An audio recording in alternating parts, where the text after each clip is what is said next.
First Prime Time Sunrise. அனைவருக்கும் இனிய காலை வணக்கம். நீங்கள் இணைந்திருப்பது இலங்கை முதல்தர செய்தி வழங்குனர் நியூஸ் ஃபர்ஸ்டின் காலை நேர பிரதான செய்தி அறிக்கையுடன். கொழும்பில் அமைந்துள்ள நியூஸ் ஃபர்ஸ்டின் பிரதான கலையகத்திலிருந்து உங்களை சந்திக்கும் நான் ஜோடின் சிந்துஜான். விரிவான செய்திகளுக்கு செல்லும் முன்னர் இன்று தலைப்புச் செய்திகள். முன்னாள் ஜனாதிபதி மஹிந்த ராஜபக்ச ஜனாதிபதி ஆணைக்குழு முன் இன்றும் ஆஜர். தேர்தல் ஆணையாளரின் தலைமையில் இன்று விசேட கலந்துரையாடல். சிரியாவில் தொடரும் முதலாள் மக்கள் வெளியேற்றம்.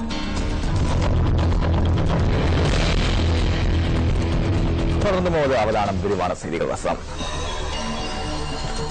தேர்தல் ஆணையாளரின் தலைமையில் ராஜகிரியவில் அமைந்துள்ள தேர்தல்கள் செயலகத்தில் இன்று விசேட கலந்துரையாடல் ஒன்று இடம்பெறவுள்ளது. இந்த கலந்துரையாடலின் பொருட்டு மாவட்ட உதவி தேர்தல் ஆணையாளர்கள் மற்றும் மாவட்ட பிரதி தேர்தல் ஆணையாளர்கள் ஆகியோர் அழைக்கப்பட்டுள்ளதாக மேலதிக தேர்தல்கள் ஆணையாளர் எம் முகமது தெரிவித்தார். உள்ளூராட்சி மன்றங்களின் எல்லைகள் குறித்து எல்லை நிர்ணய ஆணைக்குழு வெளியிட்ட அறிக்கையை இந்த கலந்துரையாடலின் போது முன்னாய்வுக்குட்படுத்துவதற்கு திட்டமிட்டுள்ளதாகவும் மேலதிக தேர்தல்கள் ஆணையாளர் சுட்டிக்காட்டினார். இது தவிர எதிர்காலத்தில் செயற்பட உள்ள தேர்தல்கள் ஆணைக்குழு தொடர்பிலும் அதன் பொறுப்புகள் குறித்தும் கலந்துரையாடப்பட உள்ளதாக மேலதிக தேர்தல்கள் ஆணையாளர் எம் முகமது மேலும் குறிப்பிட்டார்.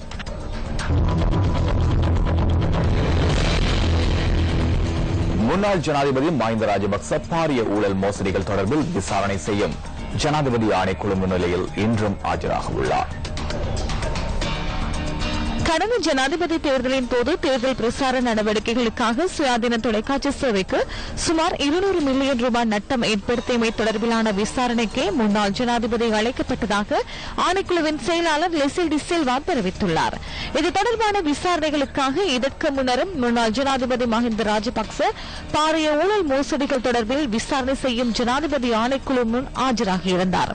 இந்த விவகாரம் தொடர்பில் முன்னாள் ஜனாதிபதியிடம் வாக்குமூலம் பதிவு செய்யப்பட்டுள்ளதாகவும் ஆணைக்குழுவின் செயலாளர் லெசில் டி சில்வா மேலும் குறிப்பிட்டார்.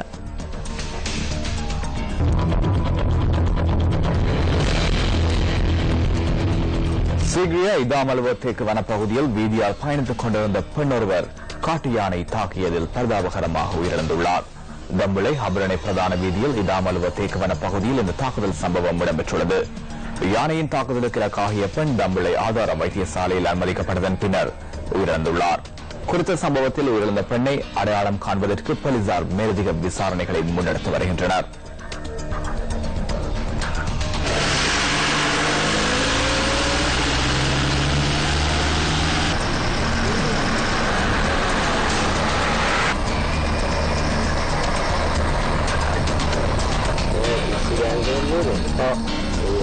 awal bilang gitu ya nih? Harus hati itu mudah terang. Merah ini dulu dan lagi kemari. Oh, tanya lagi ini. Aduh, Allah pikir jalan itu dulu lah.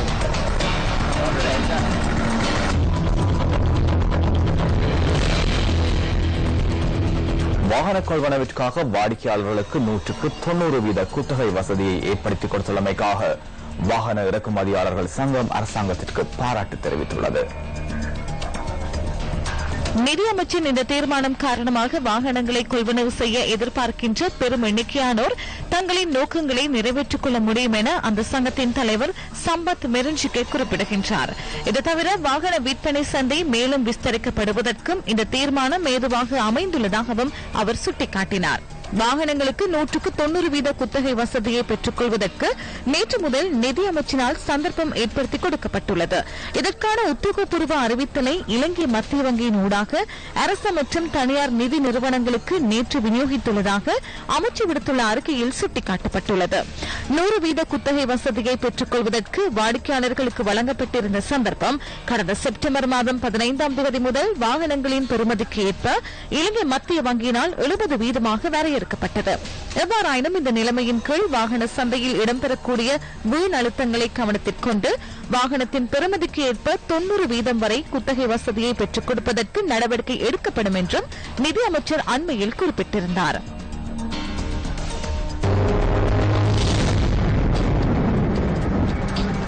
இன்றைய வானிலை தொடர்பான தகவல்களை அறிந்து கொள்வதற்காக வளிமண்டலவியல் திணைக்களத்தின் வானிலை அதிகாரி முகமது சாலிஹினுடன் தொடர்பினை ஏற்படுத்தியுள்ளோம்.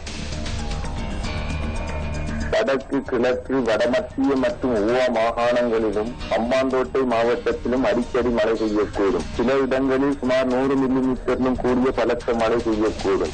ஏனைய பிரதேசங்களில் பெரும்பாலான இடங்களில் பிற்பகல் 12 மணிக்கு பின்னர் இடியுடன் கூடிய மழை விருத்தியடையும். இடியுடன் கூடிய மழை பெய்கின்ற வேளைகளில் தற்காலிகமாக பலத்த காற்றும் மின்னல் தாக்கங்களும் ஏற்படக்கூடும். இவ்வாறான சந்தர்ப்பங்களில் பொதுமக்கள் அவதானத்துடன் செயற்படுமாறு கேட்டுக் கொள்ளப்படுகின்றனர். கடல் பிராந்தியங்களை பொறுத்தவரையில் காலி தொடக்கம் அம்பாந்தோட்டை, மட்டக்களப்பு, திருகோணமலை ஊடாக காங்கேசன்துறை வரையான கரையோரத்திற்கு அப்பாலுள்ள கடல் பிரதேசங்களில் மழை அல்லது இடியுடன் கூடிய மழை பெய்யக்கூடும். ஏனைய கடல் பிரதேசங்களில் பிற்பகல் 2 மணிக்கு பின்னர் இடியுடன் கூடிய மழை பெய்யக்கூடும். காற்று மணித்தியாலத்திற்கு 30 முதல் 40 கிலோமீட்டர் வேகத்தில் தென்கிழக்கு திசையினூடாக அல்லது மாறுபட்ட திசைகளினூடாக வீசக்கூடும். நாட்டை சூழவுள்ள கடல் பிராந்தியங்களில் காற்றின் வேகமானது சில சமயங்களில் மணித்தியாலத்திற்கு 50 கிலோமீட்டரிலும் அதிகரித்து வீசியதுடன் கடல் பிரதேசங்கள் சற்று கொந்தளிப்பாகவும் காணப்படும்.